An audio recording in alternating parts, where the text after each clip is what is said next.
Steven Johnson, commando d'élite au rapport. Si vous avez cliqué sur cette vidéo, c'est que vous voulez en savoir plus. Et comme je vous comprends, c'est un sujet qui nous guette tous les êtres humains que nous sommes. Êtres vivants, hein. Mais aussi loin que je m'en souvienne, les poissons n'ont pas accès à YouTube. Ça me fait plaisir de vous voir ici et je suis content que vous preniez conscience des dangers qui nous guettent. Par danger qui nous guettent, vous pensez que je parle du simple réchauffement climatique qui nous bousillera, ça c'est sûr. Mais le réchauffement climatique billevesé, nauséabond, ça nous tuera dans 1000 ans. Hey, continue de faire chauffer ton camtar, Marcel. Non, je vous parle d'une raison bien plus sérieuse. J'ai passé ces dernières années à regarder plusieurs films sur la fin du monde. Ouais, j'ai regardé 2012, j'ai regardé Geostorm, j'ai regardé Le Jour d'après, j'ai regardé Moonfall. J'en ai regardé plein qui ont permis de remplir cette coquille complètement vide que j'appelle ma tête. Et aujourd'hui, je suis un puits de savoir. Sergent que je suis, ascendant colonel, je me dois de vous partager tout ce que je sais. Car oui, la fin du monde, elle va arriver bien plus vite que tout ce qu'on peut lire dans les putains de bouquins de ces scientifiques à la mort moelle. Parce que c'est pas eux le savoir. Non, ça se saurait. Tout ce qu'ils disent sont faux. Les virus, c'est pour faire peur. Il n'y aura pas d'invasion de zombies. La fin du monde, ce sera pas une invasion de zombies. Qu'est-ce que c'est que cette merde? Des humains qui mangent d'autres humains et qui sont à moitié immortels, faut leur couper je sais pas quoi pour qu'on arrête de vivre. Arrête un peu tes conneries, qu'est-ce que c'est que ça? Des humains qui mangent d'autres êtres humains, il y en a déjà plein. Et ils finissent où? Derrière les barreaux, mec. Donc t'inquiète pas, la NYPD saura très bien faire son travail s'il s'avère qu'il y a quelques cas de fous furieux qui mangent d'autres gens. Je vous parle d'une cause bien plus précise, bien plus dangereuse. Elle sera éliminatoire. La fin du monde, comme on peut se l'imaginer, ce sera par la destruction de la planète Terre. Ni plus, ni moins. Plusieurs façons de détruire cette planète Terre, comme j'aime dire. Déplacement des plaques tectoniques de plusieurs milliers de kilomètres à la ronde, créant des séismes et des tsunamis d'une taille complètement astronomique, visible depuis notre bon vieux satellite Sputnik. Ça, c'est l'hypothèse 1. Création de failles, lave montante, éruption volcanique, Everest, qui devient le volcan le plus grand du monde, doublant sa taille, 16 000 mètres. Les vagues? Tu veux les surfer, les vagues, bonhomme? On n'est pas au JO. 2000 mètres. Tu la surfes, cette vague? Si tu la surfes, bien joué, mais tu finiras dans l'Empire State Building. Et oui, car elle s'échouera où, cette vague? Sûrement dans une ville près de chez toi. Et là, je vous entends, dans les pays qui sont pas proches de l'eau. Et nous, on va bien s'en sortir. Et après, tout le monde va venir chez nous. Non, personne va s'en sortir. Déjà, la vague, je pense que t'auras beau habiter en haut des montagnes, type Himalaya, hein, parce que vivre à l'Himalaya, ce sera l'hypothèse 1 de la survie, bien sûr. T'auras pas de pied là-dedans, je te le dis. Prépare des bottes, et prépare surtout des gilets de sauvetage. Ça va mouiller. Donc il y a la destruction de la Terre par la Terre elle-même. Facile, vous me direz. Invasion de zombies, ça j'ai dit non. On a plus de chances de se faire attaquer par Javastanto, le grand roi dévoreur de monde, que d'une invasion de zombies. Et commencez d'ailleurs, petit conseil que je vous donne comme ça, commencez à prier Javastanto. Il sera sûrement plus clément avec vous lors de son prochain passage.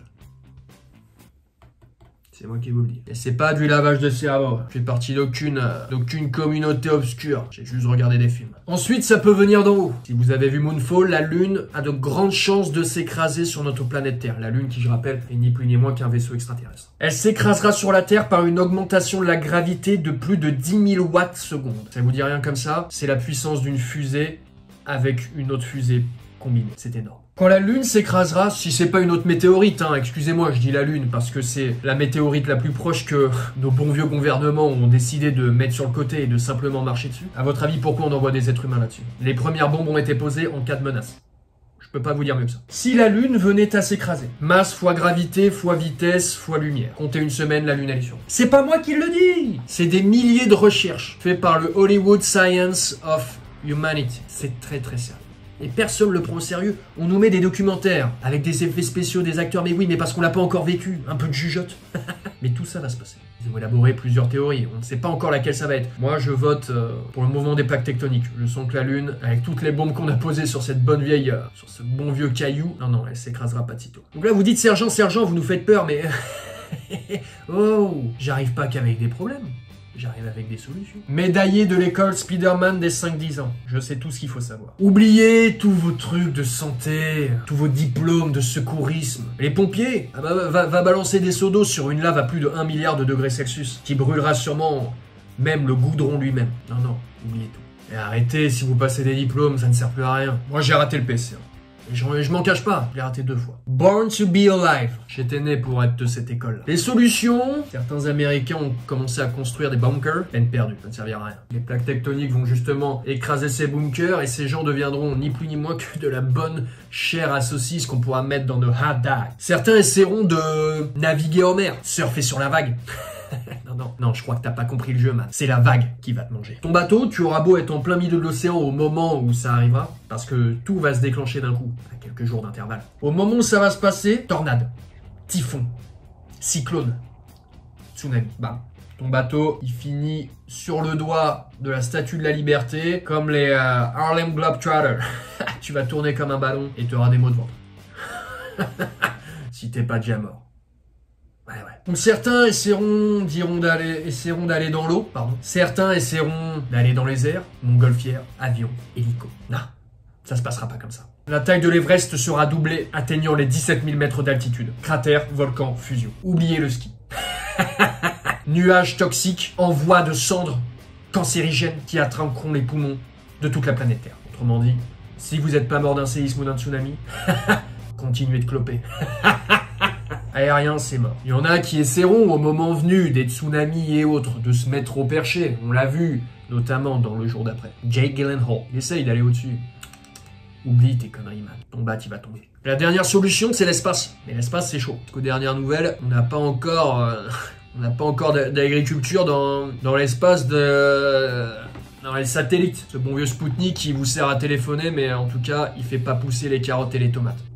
Aux dernières nouvelles. Donc l'espace, ce sera bien, histoire de temporiser. Les places coûteront cher. Des méga-structures, comme j'appelle, nous permettront aux plus chanceux d'entre nous d'aller vivre 2 semaines, 3 semaines sous les tropiques de l'espace universel. Tout ça, c'est bien, mais quand ça arrive, oh là là, on ne sait pas quand ça arrivera, mais restez branchés sur les chaînes américaines. Car comme vous le savez, les premières infos viendront des États-Unis d'Amérique. Et le président américain qui, par un coup de passe-passe, deviendra le président du monde, donnera un discours parfaitement écrit, parfaitement improvisé, c'est ça qui est fou, c'est qu'il est très fort là-dedans, et qui touchera tous les êtres humains, leur annonçant sûrement une semaine de jours fériés, avant que la catastrophe n'arrive, on n'aura même pas 2 jours, tout va exploser. Donc, restez branchés, restez connectés, les informations nous viendront des présidents des États-Unis. Normalement, Guettet, ce sera sûrement un président noir. Je me base sur ce que je sais, je me base sur les films que j'ai vus. Il y a un monde où c'est Morgan Freeman, je préfère vous le dire. Donc si un président des États-Unis dans les années à venir est noir, la fin du monde se rapproche. C'est pas moi qui le dis, je me base sur les documentaires que j'ai vus.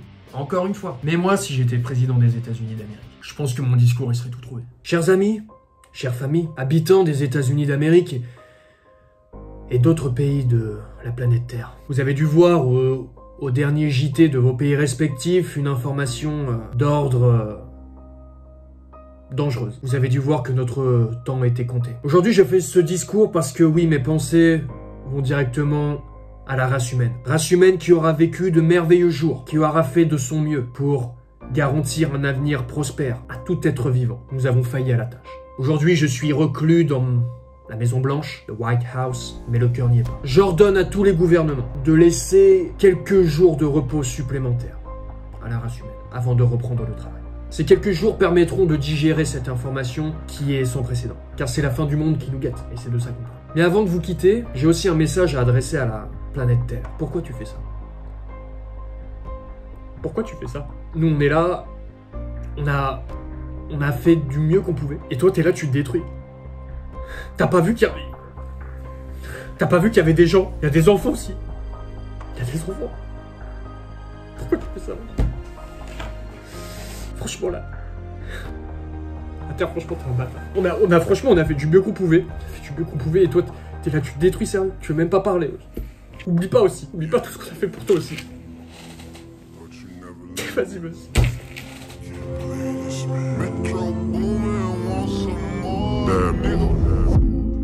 Somebody said they saw you. The person you were kissing wasn't me, and I would never ask you. I just kept it to